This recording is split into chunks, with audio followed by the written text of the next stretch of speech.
अरू दिन जस्तै आज पनि हामी प्रदेशको रिपोर्ट, हालसम्मको तथ्याङ्कको विश्लेषण र सरकारका नीतिगत निर्णय, निर्देशन र मापदण्ड यसै प्रेस ब्रिफिङमा समावेश गर्नेछौँ।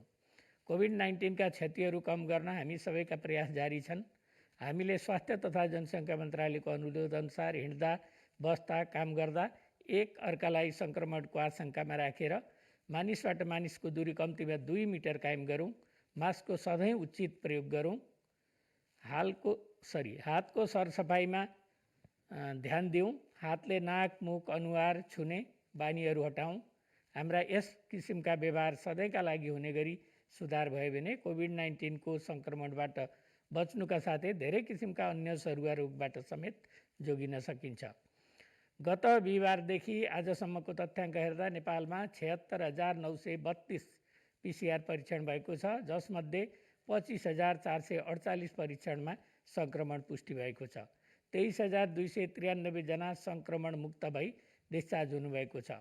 आज देशभरि जम्मा सक्रिय सङ्क्रमितहरूको सङ्ख्या 1,10,263 छ, जसमध्ये संस्थागत आइसोलेसनमा 7,808 र होम आइसोलेसनमा 1,02,455 जना हुनुहुन्छ। देशभरिका प्रयोगशालाहरूबाट आज 19,539 नमुनाको परीक्षण भएको छ भने 344 जनाको एन्टिजेन परीक्षण भएको छ। गत 24 घण्टामा PCR विधिबाट 7,316 र एन्टिजेन विधिबाट 52 जना गरी जम्मा सङ्क्रमितको सङ्ख्या 7,368 छ। आज काठमाडौँ उपत्यकाभित्र भक्तपुरमा 292, ललितपुरमा 436 र काठमाडौँमा 1,881 गरी जम्मा 2,609 सङ्क्रमण पुष्टि भएको छ। देशभरिबाटमा 701 जना क्वारेन्टिनमा रहनुभएको छ। आज सङ्क्रमणका कारण 145 जनाको दुःखद निधन हुन पुगेको छ। गत 24 घण्टामा कोभिड-19 सङ्क्रमण मुक्त भई 6,648 जना डिस्चार्ज हुनुभएको छ। हालसम्मको कोभिड-19 सङ्क्रमणबाट मुक्त हुने दर 74.6% पुगेको छ। उहाँहरूको उपचार तथा हेरचाहमा संलग्न सम्पूर्ण चिकित्सक, नर्स, स्वास्थ्यकर्मी तथा अन्य सहयोगी शुभेच्छुकहरू सबै धन्यवादका पात्र हुनुहुन्छ। आज देशभरि कोभिड-19 सङ्क्रमित भई 1,313 जना आइसियुमा रहनुभएको छ। त्यसमध्ये 380 जना भेन्टिलेटरमा उपचाररत हुनुहुन्छ। स्वास्थ्य तथा जनसङ्ख्या मन्त्रालयले कोभिड-19 सङ्क्रमणलाई मध्यनजर गरी सञ्चालनमा ल्याइएका कल सेन्टरहरू 1115 बिहान 6 देखि बेलुकी 10 बजेसम्म र 1133 र मोबाइल नम्बरहरू 98,512 55,837, 98,512 55,839 24 घण्टा नै खुला रहने र यसबाट कोभिड-19 बारे जानकारीहरू तथा सङ्क्रमितहरूले स्वास्थ्य सेवाहरू पाइरहनु भएको छ। अब हामी यहाँहरू समक्ष कोभिड-19 सम्बन्धी प्रदेशका गतिविधि समेटिएको भिडियो रिपोर्ट प्रदेश सवाल प्रस्तुत गर्दैछौँ।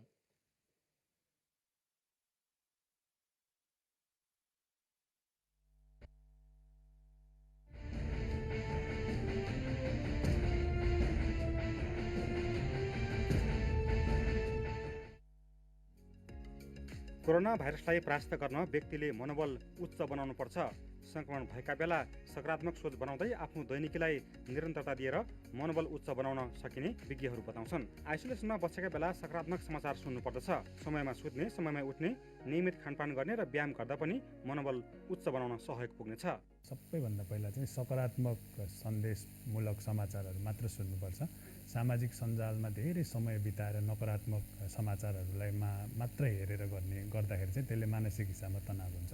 त्यो सँगसँगै दिनचर्यालाई व्यवस्थित गर्नुपर्छ। समयमा उठ्ने, खानपानमा ध्यान दिने, नियमित व्यायाम गर्ने, ध्यान, योगा, आफूलाई आउने चिजहरू गर्ने, परिवारसँग आफू खुलेर आफ्नो मनका कुराहरू भन्ने र घरमा काम गरेको व्यक्तिले चाहिँ कुन काम हो र कुन घरको समय हो त्यसलाई व्यवस्थित बनाएर दिनचर्यालाई हामीले अघि बढायौँ भने मानसिक हिसाबमा स्वस्थ रहन सकिन्छ। आइसोलेसनमा बस्दा नकारात्मक विचारहरू आउन सक्छन्। यस्तो बेलामा परिवारका सदस्यहरूसँग खुलेर कुरा गर्नुपर्दछ। सकारात्मक समाचार सुन्ने, सृजनात्मक काम गर्ने गर्नुपर्छ। आइसोलेसनमा नबसेको अवस्थामा बालबालिकासँग खेल्नुपर्छ। साथीभाइहरूसँग टेलिफोन वा सामाजिक सञ्जाल मार्फत सकारात्मक विषयमा कुराकानी गर्नुपर्छ। सकारात्मक भावना राखेर सरकारले दिएका निर्देशनहरूको पालना गर्दा पनि मनोबल उच्च बनाउन सकिन्छ। यो समयमा मुख्य हामीले ध्यान दिनुपर्ने कुरा चाहिँ के हो भने खालि नकारात्मक न्युजलाई मात्र बेसिस बनाएर ल बर्बादै भयो खतमै भयो भन्ने किसिमको मनस्थिति चाहिँ हामीले विकास गर्न हुँदैन। सबै ठिक हुन्छ, राम्रो भइहाल्छ नि भन्ने किसिमका मनस्थिति राखेर सरकारले दिएका मापदण्ड, स्वास्थ्यका मापदण्डलाई फलो गर्नुपर्छ।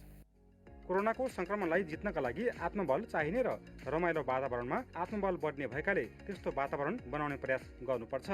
कोरोना सङ्क्रमण भएर लक्षण नदेखेका तथा सामान्य लक्षण देखेका व्यक्ति अरू मानिसबाट अलग्गिएर बस्ने र त्यहाँ बस्दा मनमा लागेको कुरा लेख्ने, गीत सुन्ने, चलचित्र हेर्ने गर्दा पनि फाइदा हुनेछ।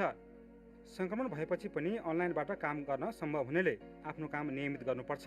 यो सँगै नियमित योग तथा व्यायाम गर्ने, पोसिला खाना खाने गर्नुपर्छ। यस्तै कोरोनासँग सम्बन्धित नकारात्मक समाचार हेर्नु र सुन्नु पनि हुँदैन।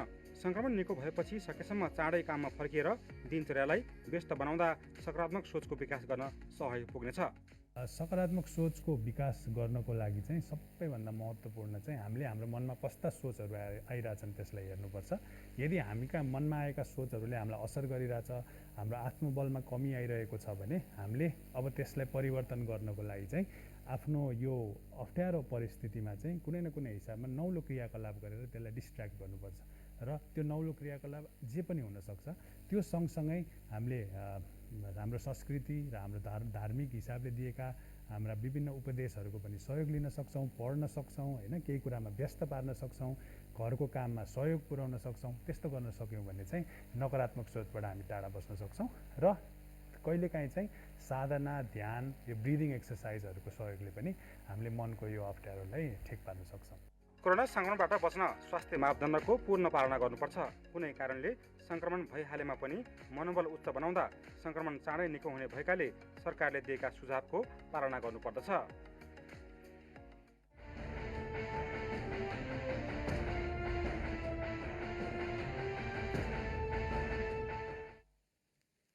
अब हामी समक्ष डाक्टर विराज कर्मचारीले आफ्नो जानकारीमूलक प्रस्तुति दिनुहुन्छ।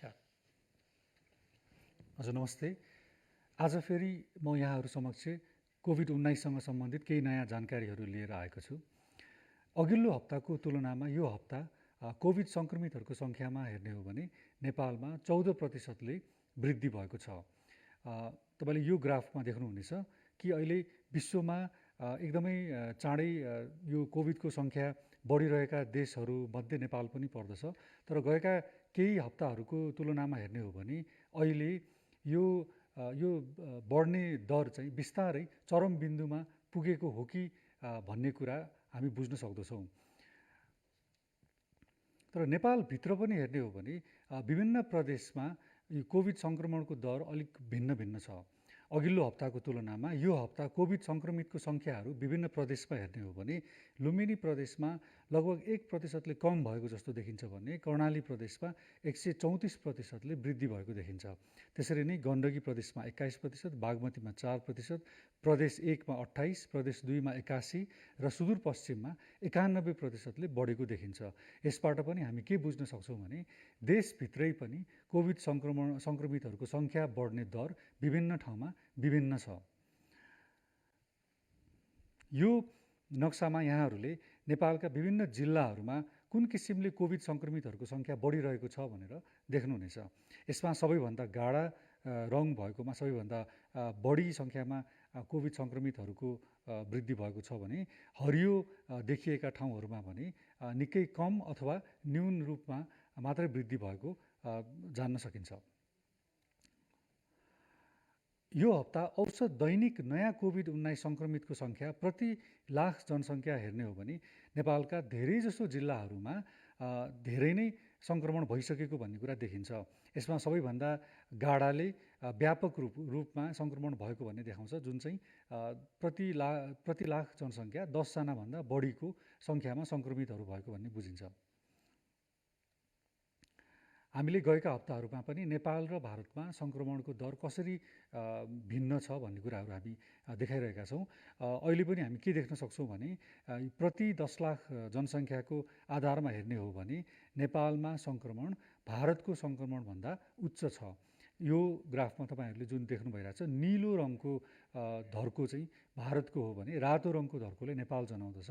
नेपालमा अहिले प्रति 10 लाख जनसङ्ख्या झन्डै 303.1 को हैसियतले सङ्क्रमण भइरहेको छ भने भारतमा यो 215.0 को हिसाबले बढिरहेको छ। र दैनिक मृत्यु हुनेको सङ्ख्या पनि प्रति 10 लाख हेर्ने हो भने नेपालमा झन्डै भारतमा भन्दा 2 गुणा बढी दरले मृत्यु भइरहेको छ। भारतमा अहिले हरेक दिन प्रति 10 लाख जनसङ्ख्या 2.5 जनाको मृत्यु हुन्छ भने नेपालमा प्रति 10 लाख जनसङ्ख्या लगभग 6 जनाको मृत्यु भएको देखिन्छ।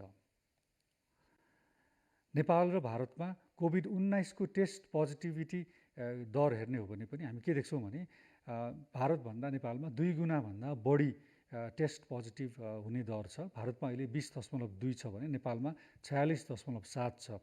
यो ग्राफमा यहाँहरूले जुन रातो रङको धर्को देख्नु भइरहेछ त्यसले चाहिँ नेपालको टेस्ट पोजिटिभिटी देखाउँछ भने निलोले भारतको देखाउँछ। यसबाट पनि हामी के बुझ्न सक्छौँ भने नेपालमा यो सङ्क्रमण अझै पनि धेरै रूपमा ठुलो रूपमा फैलिएको छ र समुदायमा पनि छ। साथै सङ्क्रमितहरूको जुन सङ्ख्या हामीले देख्छौँ र सुन्छौँ त्यो सङ्ख्याभन्दा निकै बढी छ भन्ने कुरा बुझ्नुपर्दछ। नेपाल र भारतमा कोभिड-19 को फैलिने दर प्रति सङ्क्रमित कतिजना अरू सङ्क्रमितहरूमा फैलिरहेको छ त भन्ने हेर्ने हो भने पनि नेपालमा अहिले भारतको भन्दा बढी प्रति सङ्क्रमित व्यक्ति फैलिने दर बढिरहेको भन्ने कुरा देखिन्छ। आजको यो प्रस्तुतिमा यहाँहरू समक्ष म विशेषतः अहिले यो हप्तामा धेरैजसो समाचारहरूमा आएको गाउँहरूमा भएको कोभिड सङ्क्रमणको बारेमा केही कुराहरू भन्न चाहन्छु। गत केही दिन यता नेपालका विभिन्न ग्रामीण भेगहरूमा कोभिड सङ्क्रमण निकै बढेको भन्ने कुराहरू आइरहेको छ।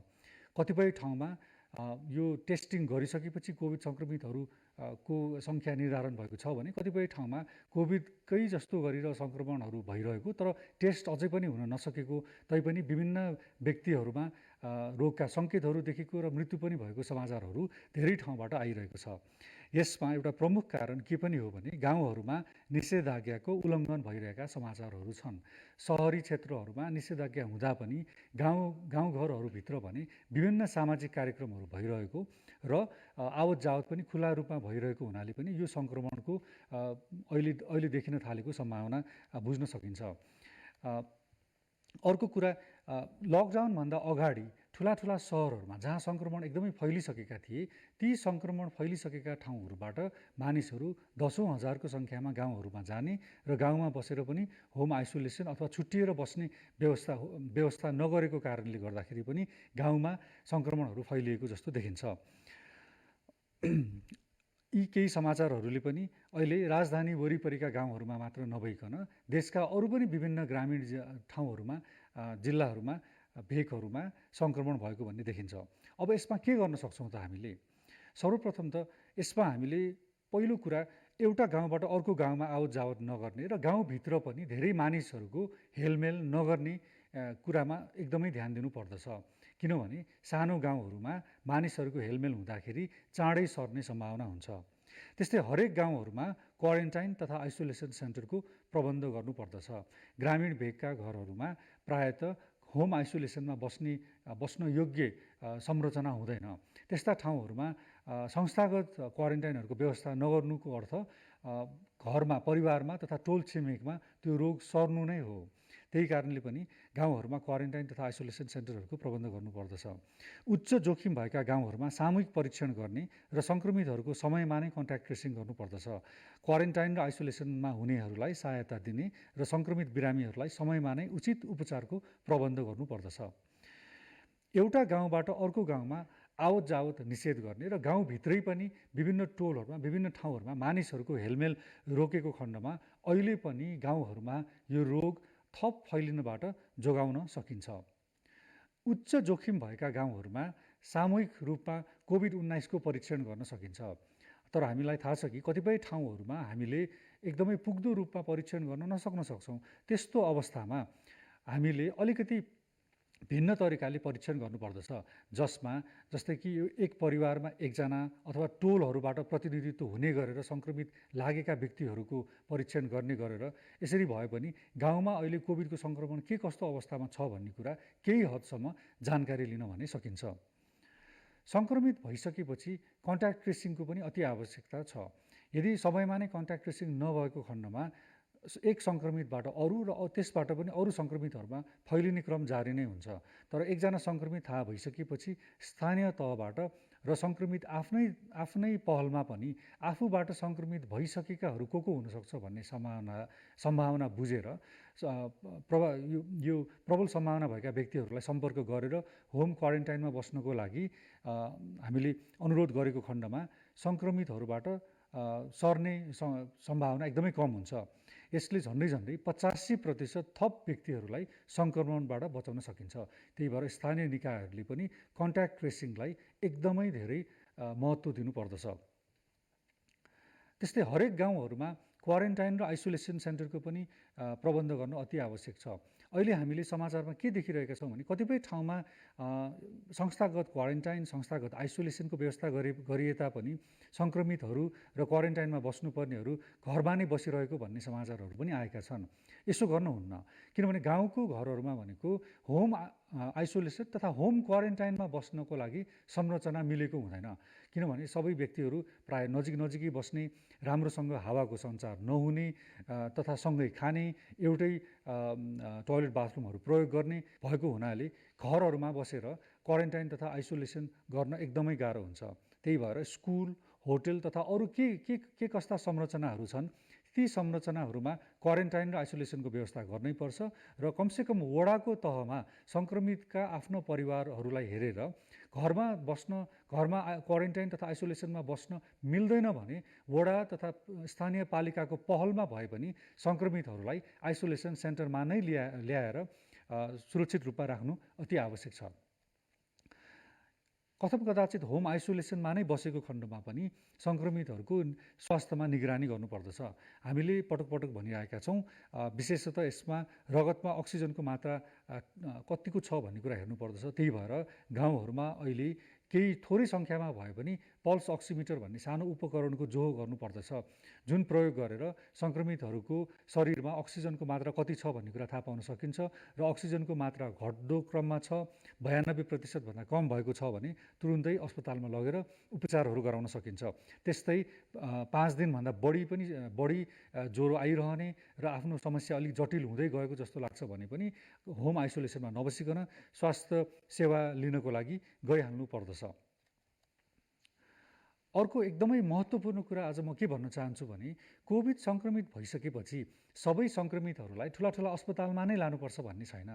सङ्क्रमित भएर अलिकति गाह्रो हुन थालेको, विशेषतः अक्सिजनको मात्रा 92% अथवा त्योभन्दा कम हुन सुरु भएको तथा 5 दिनभन्दा बढी ज्वरो आउन थालेको, अलिकति समस्याहरू देख्न थालेका जस्ता बिरामीहरूलाई सुरुको अवस्थामा अहिले हाम्रा प्राथमिक स्वास्थ्य केन्द्र तथा जिल्ला अस्पतालहरूमा पनि धेरै हद उपचार गर्न सकिन्छ।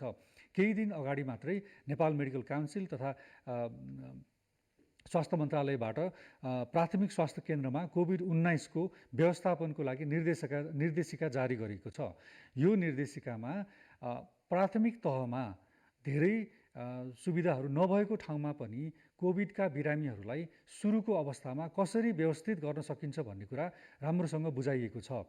यो प्रोटोकल, यो गाइडलाइन सबै प्राथमिक स्वास्थ्य केन्द्रमा रहेका स्वास्थ्य कर्मीहरूले राम्रोसँग अध्ययन गरी त्यसअनुसार तयार गरेर गाउँहरूमा, जिल्लाहरूमा, विभिन्न ठाउँहरूमा आफ्नो तवरमा सुरुको अवस्थामा नै कोभिड सङ्क्रमितहरूलाई उपचार गर्न थाल्नुपर्दछ। यसो गरेको खण्डमा कोभिड सङ्क्रमितहरू थप जटिल समस्याबाट बच्न सक्छन्। धेरैजसो कोभिड सङ्क्रमितहरूलाई त्यहीँ उपचार गर्न सकिन्छ र यदि रिफर नै गर्नु परेको खण्डमा पनि केही उपचार गरिसकेर रिफर गर्दाखेरि सङ्क्रमितहरूलाई उपचार गर्न सजिलो हुने र बाँच्ने सम्भावना बढी हुन्छ। त्यही भएर हामी सबैले के बुझौँ भने प्राथमिक स्वास्थ्य केन्द्र तथा जिल्ला अस्पतालको तहमा पनि आफ्नो क्षमताले भ्याएसम्म यो निर्देशिका हेरेर कोभिड-19 का बिरामीहरूको व्यवस्थापन गर्ने सुरुवात गरिहालौँ।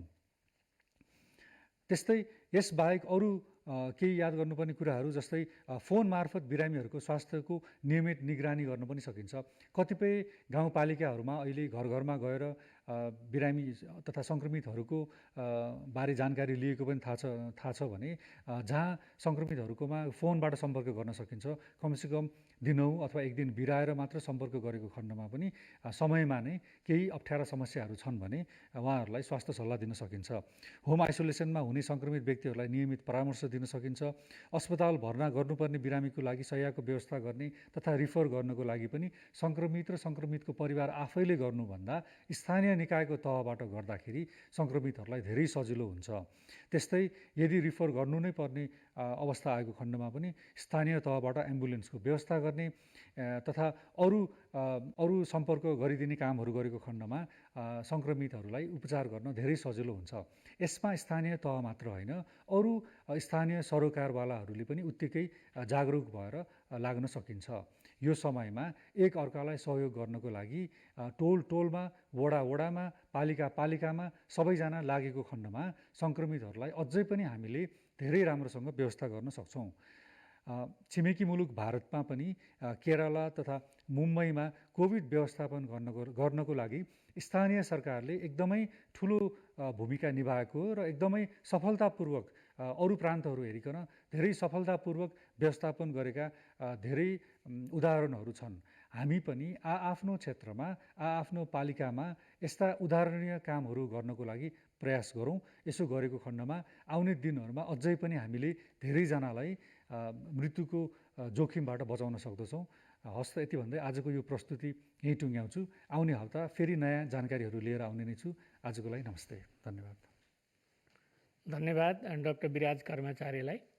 अब एउटा जानकारी रहेको छ, कोरोना सङ्क्रमणको सङ्ख्या साथै मृत्यु पनि बढिरहेसँगै हामी सबैजना मानसिक तनावमा छौँ, जसका कारण हामी अनावश्यक रूपमा रिसाउने, झर्किने, निद्रा नलाग्ने, टाउको दुख्ने र शरीरका अन्य भागहरू दुखेको महसुस हुन्छ र हामी नियमित काम राम्ररी सम्पन्न गर्न नसकिने समस्या आउँछ।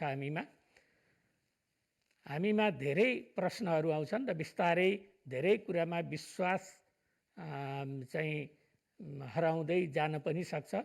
यस्तो अवस्थामा आफ्नो परिवारका सदस्यहरू देश विदेशमा रहेकोले एकै ठाउँमा बस्न नपाएको कारणले पनि तनाव हुन जान्छ। आजभोलि झन् विभिन्न अक्सिजनका अभावका समाचारहरू, अस्पताल बेड अभावका कारणले हामी झनै तनावमा बस्छौँ। यसरी तनावमा रहँदै जाने हो भने हामी दीर्घ रोगको पनि शिकार बन्न सक्छौँ।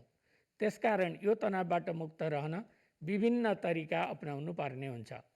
बिहान उठ्ने बित्तिकै सकारात्मक सोच्ने र बोल्ने, आज म स्वास्थ्य छु र म भाग्यमानी छु भन्ने ठान्ने, सामाजिक सञ्जालमा बिहानै र राति सुत्नुभन्दा 2 घन्टा अगाडि सञ्जालहरू नहेर्ने, आफूले आफूलाई फुर्सद चाहिँ दिने गर्नुपर्छ। अफिसको काम सकिएपछि विभिन्न चाहिँ मनोरञ्जनात्मक कार्यहरू हेर्ने गर्नुपर्छ। परिवारसँग गुणात्मक समय बिताउनुपर्छ। परिवारका सदस्यहरूसँग बसेर कुराकानी गर्दै खानपिन गर्ने व्यवस्था गर्नुपर्छ। परिवारका सदस्यहरूले एक अर्काको कुरा राम्ररी सुन्नुपर्छ। परिवारका साथै कोभिड सङ्क्रमण, मृत्यु र अस्पतालका अभावका कुराहरू मात्र नगर्ने गर्नुपर्छ।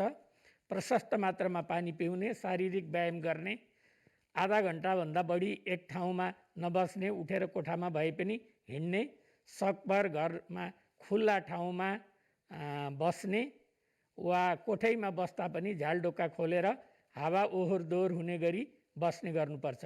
परिवारका अन्य नातेदारहरूसँग पनि फोनमा कुरा गर्ने, हामी एक अर्काको साथ रहेको कुराको सुनिश्चितता गर्ने, कम्तीमा 24 घन्टामा 8 घन्टा सुत्ने, दिक्क लाग्ने खालका न्युज र अडियो भिजुअलहरू नहेर्ने। यो अप्ठ्यारो परिस्थिति भएकोले सकभर एक अर्कालाई मद्दत गर्ने, र यो मद्दत गर्ने अवसरको रूपमा यसलाई लिने। हामी सबैजनाले परिकल्पना नगरेको स्थितिबाट हामी गुज्रिरहेका छौँ। निषेधाज्ञा गर्नुपर्ने नेपाल सरकारको रहर नभई यो सङ्क्रमणको कारणले सङ्क्रमणको साङ्लो चेन अफ इन्फेक्सन तोड्ने रणनीति भएकोले यसलाई पनि सम्पूर्ण क्षेत्रबाट बोझ नभई सकारात्मक पहलको रूपमा आत्मसात गरिदिनु हुन पनि हामी हार्दिक अनुरोध गर्दछौँ। हामी धेरैलाई अर्थतन्त्रमा चाहिँ नकारात्मक असर भयो भन्ने चिन्ता छ। त्यो स्वाभाविक चिन्ता हो, तर हामी सबैको पहिलो प्राथमिकता भनेको जीवन रक्षा गर्नु हो। कोरोना बेलैमा नियन्त्रण हुन सक्यो भने मात्र हामी हाम्रो अर्थतन्त्रलाई चलायमान बनाइराख्न सक्छौँ। त्यसकारण कोरोनाबाट बच्न स्वास्थ्य तथा जनसङ्ख्या मन्त्रालयले अपनाएका मापदण्डहरू मेरो लागि पनि हो भन्ने बुझेर व्यवहार गर्नुपर्छ। एकअर्का बीच कम्तीमा पनि 2 मिटरको दूरी कायम गर्नुपर्छ। अनिवार्य नाक मुख छोपिने गरी मास्कको प्रयोग गर्नुपर्छ र बेला बेलामा साबुन पानीले मिची 20 सेकेन्डसम्म राम्ररी हात धुनुपर्छ। आवश्यक नभई घर बाहिर नजाउँ। कोरोनाबाट आफू बचौँ र अरूलाई पनि बचाउँ। र एउटा जानकारी छ, गैर आवासीय नेपाली सङ्घले मध्यपूर्वका राष्ट्रहरूको समन्वय परिषद र नेपाली राजदूतावास मस्कट ओमानसँगको सहकार्यमा 560वटा अक्सिजन सिलिन्डर स्वास्थ्य तथा जनसङ्ख्या मन्त्रालयलाई हस्तान्तरण गरेको छ। र अर्को एउटा सूचना छ, अस्पतालहरूमा अक्सिजनको अभाव हुँदै गरेको भनी चिकित्सकहरूले बिरामीका आफन्तलाई चाहिँ अक्सिजन लिएर आउनुहोस् भनेर भन्ने गरिएको पनि सुन्नमा आएको छ। सम्पूर्ण चिकित्सक नर्स स्वास्थ्य कर्मीहरूलाई बिरामीका आफन्तलाई अक्सिजन खोजेर ल्याउनुहोस् भन्ने अनुरोध नगर्न हामी स्वास्थ्य तथा जनसङ्ख्या मन्त्रालयको तर्फबाट हार्दिक अनुरोध गर्दछौँ। र यो अक्सिजनको व्यवस्थापन गर्ने काम चाहिँ अस्पतालको हो। र अर्को कुरा, हामी चाहिँ चीन सरकारबाट प्राप्त अक्सिजन सिलिन्डरहरू आज आइपुग्ने कार्यक्रम छ, व्यवस्थापन गरिएको छ। मस्कटबाट प्राप्त र चीन सरकारबाट प्राप्त अक्सिजन सिलिन्डरहरू 7वटा प्रदेशका अस्पतालहरूमा डिस्ट्रिब्युट गर्ने बाँडिने कुरा पनि यहाँहरूलाई म जानकारी गराउन चाहन्छु। यसका साथै आजको यो कोभिड-19 सम्बन्धी राष्ट्रिय अद्यावधिक विवरण यहीँनिर अन्त्य गर्न चाहन्छु। सबैलाई धन्यवाद, नमस्कार।